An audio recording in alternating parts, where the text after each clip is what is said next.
അറിഞ്ഞോ, നമ്മുടെ രവി സാറും ഭാര്യയും കൂടി സിനിമയ്ക്ക് പോയിട്ട് വരുന്ന വഴി 2 റൗഡികൾ ചേർന്ന് രവി സാറിന്റെ ഭാര്യയെ തട്ടിക്കൊണ്ടുപോയി. ആ വിവരം പത്രത്തിലുണ്ടായിരുന്നല്ലോ.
ഞാനാണ് രവി.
ശരീരത്തെയല്ല, മനസ്സിനെയാണ് ഞാൻ സ്നേഹിച്ചത്.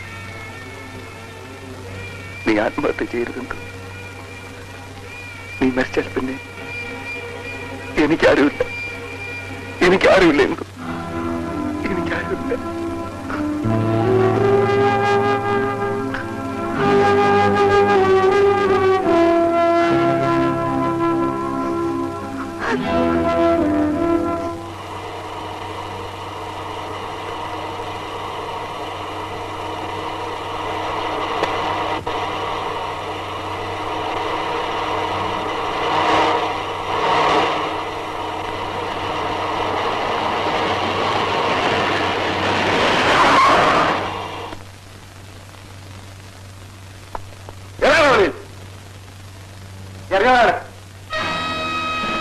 എന്താ കാര്യം?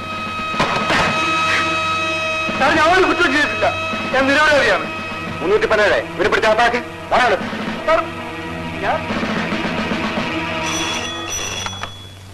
Hello Ravi here.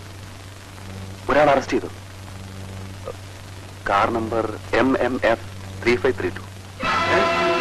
പോലീസ് പിടിച്ചു. മിസ്റ്റർ രവി, നിങ്ങളെപ്പോലുള്ളവർ ഒരിക്കലും ഇങ്ങനെ പറയാൻ പാടില്ല. ശരിയാ, പക്ഷേ ഞാനും എന്റെ ഭാര്യയും വീണ്ടും അവഹേളിക്കപ്പെടാൻ മാത്രമേ ഈ കേസ് ഉപകരിക്കൂ. കഴിയുന്നതും കേസും ബഹളമൊന്നുമില്ലാതെ ഒതുക്കി തീർക്കാനാണ് ഞാൻ ആഗ്രഹിക്കുന്നത്. അതല്ലേ നല്ലത്? രവിയുടെ ഇപ്പോഴത്തെ മാനസികാവസ്ഥ എനിക്ക് മനസ്സിലാക്കാൻ കഴിയാഞ്ഞിട്ടല്ല. പക്ഷേ ഇത്രയും വലിയ വൃത്തികേട് കാണിച്ച അക്രമികളെ വെറുതെ വിടുകയെന്ന് പറഞ്ഞാൽ അതാണ് ഏറ്റവും വലിയ അപരാധം. ഇനി മേലാൽ ഈ തെറ്റാരും ആവർത്തിക്കാൻ പാടില്ല. അതിനുവേണ്ടി കൂടിയാണ്. സാറിന് ഇഷ്ടം പോലെയാകാം. പക്ഷെ സാർ ഒന്നും ഓർക്കണം, കുറെ അക്രമികളാൽ അവമാനിതയാക്കപ്പെട്ട ഒരു സ്ത്രീയുടെ ഭർത്താവാണ് സാർ ഞാൻ. ആ ദുഃഖം ഒരുപക്ഷെ സാറിന് മനസ്സിലാവില്ല. ഒരു മനുഷ്യന് ലഭിക്കാവുന്നതിൽ ഏറ്റവും ക്രൂരമായ ശിക്ഷയാണ് സാർ ഇത്.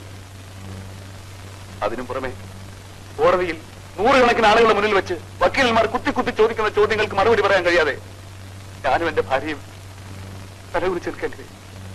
മിസ്റ്റർ രവി, 20 വർഷം പോലീസ് ഡിപ്പാർട്ട്മെന്റിൽ സേവനമനുഷ്ഠിച്ചവനാണ് ഞാൻ. നിങ്ങളുടെ വികാരം എനിക്ക് മനസ്സിലാവും. പക്ഷേ കുറ്റവാളികൾ ശിക്ഷിക്കപ്പെട്ടേ മതിയാവും. സാറിന്റെ ഇഷ്ടം പോലെ ചെയ്തോളൂ. പണ്ടാരോ പറഞ്ഞതുപോലെ ക്രൂശിക്കപ്പെട്ട് കഴിഞ്ഞു. ഇനി വേദന അനുഭവിച്ചല്ലേ മതിയാവും. Okay sir. സാർ എപ്പോൾ വിളിച്ചാലും ഞാൻ വരാം. By the by, how is your wife? She's okay.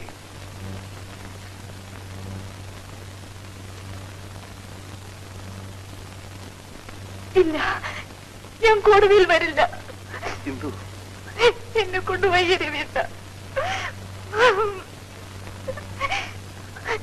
ഞാൻ അനുഭവിച്ച വേദനകൾ പോരാഞ്ഞിട്ടാണോ ഇനി കോടതിയിൽ വെച്ചുകൂടി? ഇല്ല, ഞാൻ വരില്ല. അവരെ വെറുതെ വിടാൻ പാടില്ല ഇന്ദു. എനിക്ക് അവരോട് പ്രതികാരം ചെയ്യണം. ലോകത്തൊരു സ്ത്രീക്കും ഇനി ഇങ്ങനെ സംഭവിച്ചുകൂടാ. ചേട്ടാ, അല്ലെങ്കിൽ നീ പറയൂ, ഞാൻ പോയി അവരെ കൊന്നിട്ട് വരാം. രവീട്ടാ,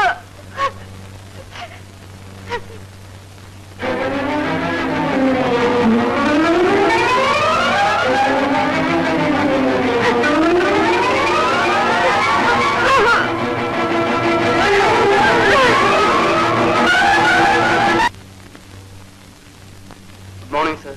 ഗുഡ് മോർണിംഗ്. ഇരിക്കൂ. ഞാൻ ഇവർക്ക് വേണ്ടി ജാമ്യം എടുക്കാൻ വന്നതാണ്.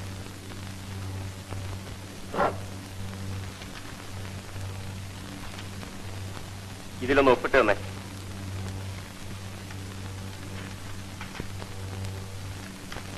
ഗോപാലൻ നായരെ, അവനെ കൂടി ഇനി വിളിക്കൂ. സാർ.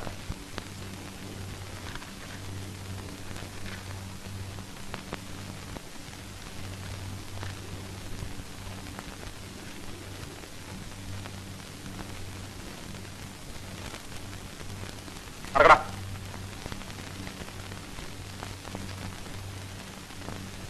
ഇതിലൊന്ന് ഒപ്പിട്ട് തന്നെ.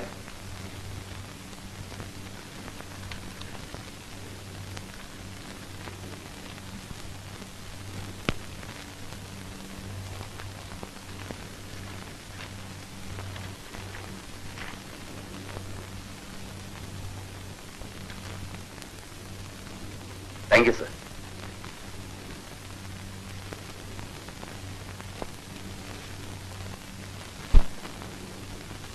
എത്ര രൂപ വേണേലും ആയിക്കോട്ടെ സാർ. പക്ഷെ നമുക്ക് കേസ് ചെയ്യും. Don't worry. കേസ് ജയിക്കുന്ന കാര്യം ഞാനില്ല. പക്ഷെ നമുക്ക് ഏബിളായിട്ടുള്ളൊരു സാക്ഷി വേണം. ഇവിടെ ഓൾ കേരള അബ്ദു എന്ന് പേരായ കള്ളസാക്ഷി പറയുന്ന ഒരാളുണ്ട്. ഓൾ കേരള അബ്ദു? അയാൾ എവിടെ ചെന്നാ കാണാൻ പറ്റും സാർ? മാർക്കറ്റിനടുത്ത് അവന്റെ വീട്. അവിടെ ആരോടെങ്കിലും ചോദിച്ചാൽ അവന്റെ വീട് കാണിച്ചു. അപ്പോൾ അവനെ പിടിച്ചാൽ മതിയല്ലോ. അത് ഞങ്ങളേറ്റു. അപ്പൊ ഞാൻ ഇറങ്ങട്ടെ, എല്ലാം പറഞ്ഞതുപോലെ.